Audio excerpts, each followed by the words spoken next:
Pemerintah Indonesia mengecam keras serangan yang dilakukan Israel ke Rumah Sakit Indonesia pada Senin 20 November 2023.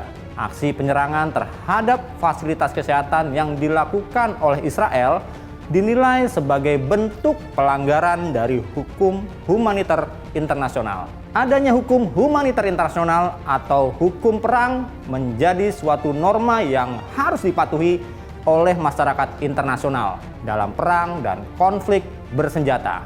Aturan ini juga menjadi tolak ukur batas objek perang. Lantas, apakah pengeboman dan penyerangan rumah sakit diperbolehkan dalam perang?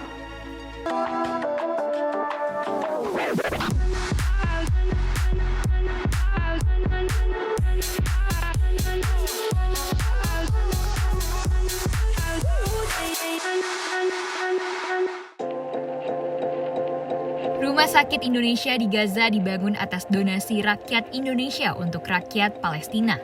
Rumah sakit ini dibangun di atas lahan wakaf pemerintah Palestina dengan luas 16.261 meter persegi di Bait Lahia, Gaza Utara. Rumah sakit ini berkapasitas 140 pasien. Untuk total dana pembangunan rumah sakit ini mencapai 126 miliar rupiah dan rumah sakit ini diresmikan pertama kali pada 27 Desember 2015 oleh Wakil Presiden Yusuf Kala.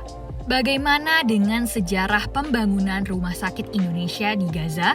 Pada 2009, pemerintah Republik Indonesia bersama tim medis Mercy mengunjungi Gaza guna menyalurkan bantuan kepada para korban. Pada kesempatan tersebut, tim Mercy menyampaikan rencana pembangunan Rumah Sakit Indonesia di jalur Gaza. Mercy membuka cabang di Gaza dan mendapat pengakuan resmi dari pemerintah setempat. Tim Mercy pun melakukan pemeriksaan tanah terhadap tanah wakaf RSI pada tahun 2010. Pembangunan Rumah Sakit Indonesia di jalur Gaza Palestina dimulai sejak 14 Mei 2011. Pada tahun ini, data tanah bakal calon berdirinya RSI sudah dilengkapi dan desain RSI juga sudah disetujui oleh Kemenkes Gaza. Pada April 2012, pembangunan tahap 1 sudah selesai dilakukan. Dilanjut pada November 2012 untuk pembangunan tahap 2 yang selesai pada tahun 2014. Setelah pembangunan tahap 1 dan 2 selesai, proses selanjutnya yaitu pengadaan alat-alat kesehatan yang dilakukan pada tahun 2014 sampai dengan 2016. Pada rentang waktu ini, RSI diresmikan dan diserah terimakan oleh pemerintah Indonesia kepada rakyat Palestina. Pada 2023, RSI menjadi sasaran serangan oleh militer Israel dalam perang di jalur Gaza yang terjadi sejak 7 Oktober 2023. 12 orang dinyatakan tewas dalam serangan ini.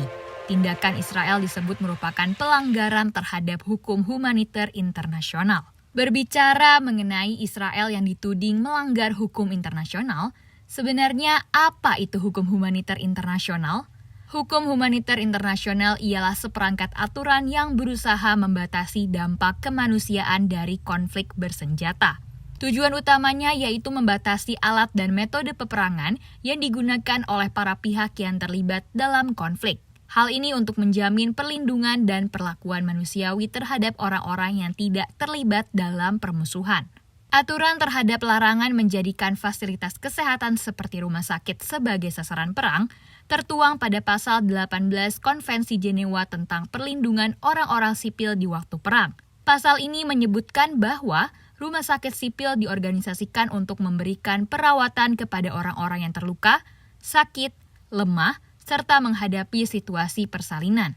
Dalam keadaan apapun, rumah sakit tidak boleh menjadi sasaran serangan. Rumah sakit harus selalu dihormati dan dilindungi oleh pihak-pihak yang berkonflik. Nah, terdapat beberapa alasan mengapa memperkuat terhadap warga sipil itu sangat penting. Beberapa di antaranya ialah meminimalkan kerugian warga sipil, mencegah dan mengatasi bencana kelaparan, dan melindungi kelompok-kelompok yang rentan. Apakah terdapat kasus penyerangan fasilitas kesehatan dalam konflik senjata sebelumnya? Tentu saja. Pertama, seperti yang terjadi di Dolo, Ethiopia pada 30 Desember 1935. Rumah sakit lapangan Palang Merah Swedia hancur akibat serangan udara oleh Angkatan Udara Italia di Dolo, Ethiopia dalam Perang Italia Abyssinia. Sebanyak 22 hingga 30 orang dinyatakan tewas. Kedua di Bosnia pada tahun 1992 hingga 1995, 21 rumah sakit menjadi sasaran serangan dan hancur dalam konflik. Ketiga terjadi di Irak pada Maret 2003 hingga Desember 2011. Sebanyak 12 fasilitas kesehatan dibom dan diserang oleh pasukan Amerika Serikat dan pelaku bom bunuh diri. Keempat terjadi di Ukraina pada 24 Februari 2022 sampai dengan 30 Mei 2023. Terdapat 1.004 serangan terjadi terhadap fasilitas kesehatan di Ukraina. Serangan dalam periode tersebut menewaskan 101 orang. Organisasi Kesehatan Dunia atau WHO juga menemukan adanya 160 serangan terhadap fasilitas di 11 negara dan wilayah sejak 1 Januari 2022.